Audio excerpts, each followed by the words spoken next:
Hi, I'm Jared. And I'm Colin. And this week on Hood Slappers, we're going to be reviewing the 2025 Acura MDX. Don't forget to hit like and subscribe.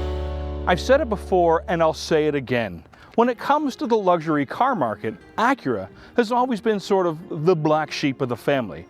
The question of its authenticity with regards to being luxury or not always comes into play when it goes face to face with the European-dominated luxury car segment. But if you haven't been inside an Acura since 1992, I can understand that. But this, the 25 MDX, this could go toe-to-toe with the Lamborghini Urus. That might be taking things a little too far, Jared. Relax, Colin. I'm just trying to stir the pot a little, you know, get people talking. Hold on. My phone's blowing up. I better take this. We're going to be famous after that comment. Hello. Hey, Mom.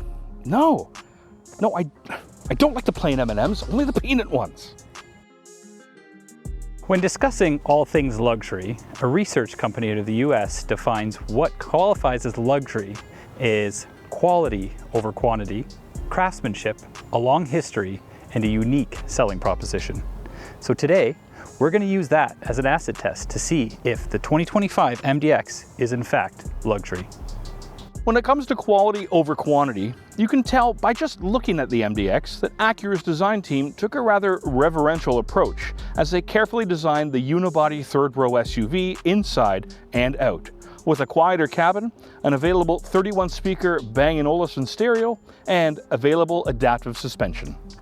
Now, for those of you whose grandmothers have gone missing recently, rest assured they are safe and sound, assisting Acura with their quality. They've all gathered into a factory to help stitch together these leather quilted seats. That's all good stuff, Jared, but there's a bit of a contradiction there. Well, what do you mean? Well, you mentioned quality over quantity. Well, the Acura MDX is actually Acura's #1 selling vehicle in their lineup. And it is the #1 selling 3-row luxury SUV on the market today. Well, that is a problem. You can't have both quality and quantity, can you? Clearly, the consumers like the MDX for many reasons, but it's not just the quality. Honda's luxury brand has a long history as well. Now, just like most of my underwear, being around for a long time isn't necessarily a good thing. What matters here is what you have done with your time you've been given. As Benjamin Franklin once said, lost time is never found again. But that's not true. I lost time once. Turns out it was at the back of the refrigerator next to the mayonnaise. But Acura's journey began with Honda in 1986, as Honda decided they wanted to enter the luxury world and tell the world luxury isn't just European. The Acura brand didn't just start in 1986. It has unofficially been around since the start of Honda in 1948. And over those decades, we have seen them enter Formula One, develop a hydrogen car, and single-handedly develop the modern motorcycle. That's not just a long history, but also a good one. So it seems Acura has checked off the first 2 luxury items on the list. But what about the most personal one? The craftsmanship of Acura, and more specifically, the craftsmanship of the 25 MDX. With standard features like jewel-eye LED headlights, 12-way power leather memory seats, acoustic glass in the front and middle row, Google built-in, and 2 standard 12.3-inch screens, Acura's ability and skill of making a functional and practical SUV is very evident. But what else is practical? Now, the MDX being a standard 7-seater means that it has a third row for 2, and that alone is practically impractical.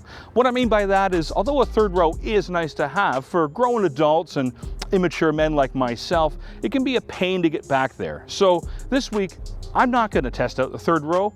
Instead, I have a special guest, and he will do it for me. Hi.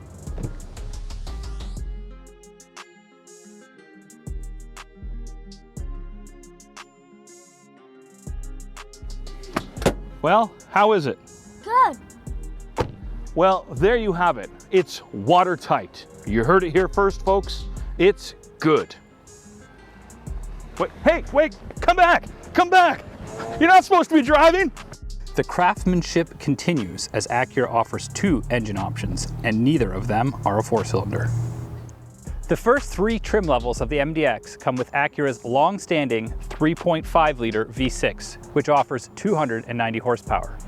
And if that isn't enough for you, MDX Type S adds a sphincter-swelling 355 horsepower from its turbocharged 3-liter engine. Now, the MDX engine was built right here in North America, but the North American craftsmanship, it doesn't end there, because the vehicle itself was produced in Acura's Ohio plant, it was designed in Los Angeles, and it was engineered once again in Ohio, adding it to my list of great things that have come from Ohio. But Jared, I don't see anything else on your list. Oh. Well, the 2025 MDX seems to be checking everything on our list. The last thing to check off before we can officially qualify the MDX as a luxury SUV is to see, does it have a unique selling proposition? Oh, well, that one's easy. The MDX offers a great vehicle with great quality at a very affordable price. So let's go for a drive and see what else makes the MDX affordable, Other features, and what else has changed in the 2025 MDX.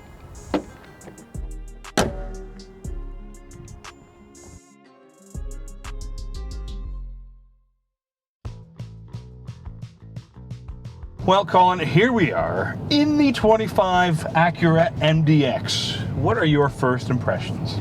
Really nice updates.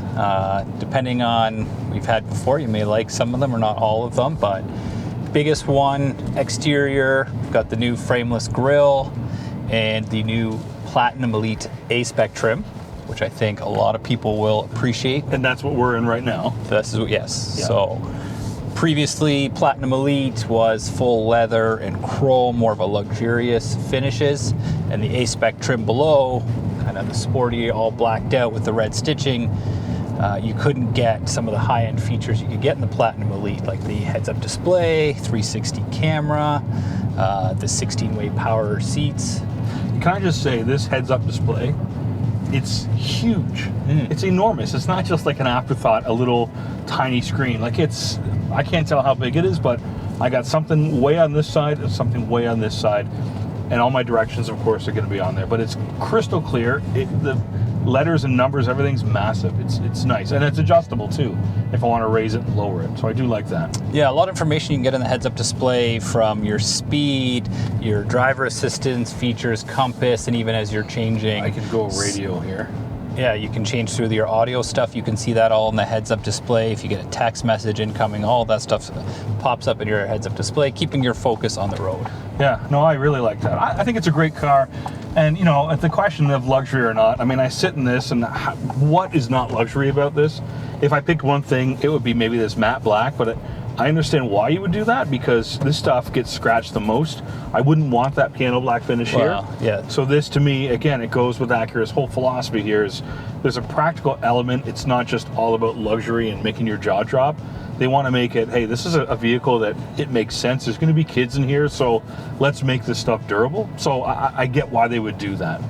Yeah, I think a lot of people or manufacturers like the look of piano black, but think it looks luxury, but a lot of people some cars are overdone in the piano black, so you have to look at alternatives. Maybe this matte black wasn't the most luxurious option, but could have went with like carbon fiber or something, keeping with that A-Spec theme. Now, my piano was brown when I was a kid. It was a brown piano. It had a thick brown lacquer on it. What, is there a piano brown we can put down here? Wowie wee wow, we had a piano. No piano in my household growing up. Well, it was always out of tune. I think it was given to us. Looking inside here, biggest changes for us obviously is going from the trackpad and the 12.3 display to this new touchscreen, which same size screen. Acura pulled this screen forward, kind of 3 or 4 inches right to the edge here. And it's angled towards me at all? Does it look that way? No, it's straight up and down. Okay. But I really understood their logic on the trackpad before. Ergonomically reaching here while you're driving and keeping your eyes up there made a lot of sense. From a functionality standpoint, inside your Acura menus, it worked really well. Yeah, I for one, we did the 22 RDX, and I played with the trackpad. I thought it was brilliant. It was responsive. It was easy to use. You could see all your stuff on your screen. I thought it was great. So now this is different. Is it better? I don't know. What I found using both of them is trackpad was great in the built-in menus. Once you get into Apple CarPlay and Android Auto, sometimes you found yourself kind of swiping to get where you need to be. The touchscreen, now the new Google built-in, we've got the Google Maps with the live traffic, which is phenomenal, included for free for 4 years. Wait, there's an MDX here. Do we wave? Yeah, we should. Yeah, it's gone. They're confused. They don't have no frameless grille. No. Previous 2025 model. Losers. So the Google interface, the touchscreen, it is very easy to use. You can, click on whatever you want to use.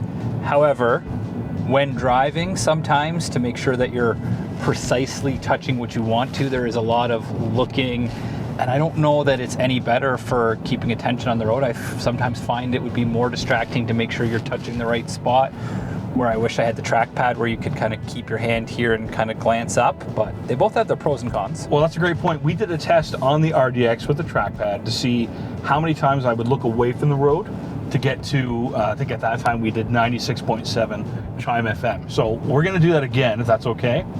I'm gonna change my radio station to 96.7 Chime FM. It was 12 lookaways in the RDX test. Let's see if the MDX is any better or any worse, okay? We'll give it a go.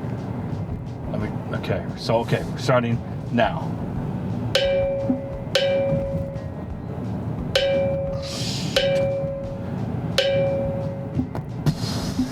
Tune, 6, 7. How many's that? 9. 9! Okay, and that's music there. That's 96.7, your favorite station. So 9 versus 12. So, hey, theoretically, slightly better and safer. Talking about luxury features, is the MDX luxury. This now, you'll see in the 25, this Platinum Elite A-Spec trim, some of the top-end features from the Type S have come down here. The quilted leather seats with those. The massaging feature. And my point to those massaging seats, this is not just a little vibration or a rub. It's a really, really good. This is the best massaging seat. Yes. That massage my tongue that I've ever been in. I'm pretty sure, because this goes all the way up, all the way down, and of course it's adjustable with my lumbar support. But it really gets in there. It's not an afterthought. Yeah, I've felt other ones before that are not quite as getting in there as this one doing it right up your back and the lower base of the seat too, which sometimes can get a little intrusive where it's poking around down there, but a really good system. I think there's about 15 different massages you can choose from. And 3 different levels, so if you don't want it to be intense. Is the happy ending button, or is that in the S type? That's only Type S. Type S, sorry, sorry. But yeah, no, when you do a longer ride, having that massage feature does reduce some fatigue while driving. Forget the long ride, I would do that every day to work. Yeah, so I don't know what else you need to qualify for luxury features with, quilted leather and massaging seats. That's pretty rare in a lot of cars. You're getting up there on the luxury side of things. Yeah, to me, this screams luxury. I don't care who you are. This, to me, it deserves to be called a luxury vehicle, especially, if not just Acura, especially this MDX. It is lights out. Do we have anything to eat in the car? I think there's something in the glove box. Let me check. Starving. Jared, I clearly overheard you talking to your mom saying you like the peanut M&Ms. You got the plain. I think you should call and apologize to your mom.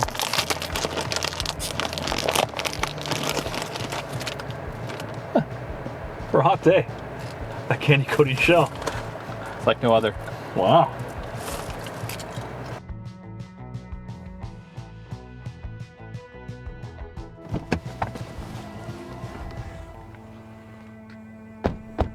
Well, if the acid test for luxury is quality, history, craftsmanship, and sellability, and if the MDX checks all those boxes, then by the law of logic itself, the 25 Acura MDX is indeed a luxury vehicle and deserves to be addressed as such. It's not just a European market anymore. This has earned its stripes. And I can clearly see why the Acura MDX is its #1 selling vehicle and wears the crown of the #1 selling luxury third-row SUV. So with that, I will recrown the 2025 Acura MDX with my hood slap of approval. Thank you so much for watching. Don't forget to hit like and subscribe, and we'll see you again next time.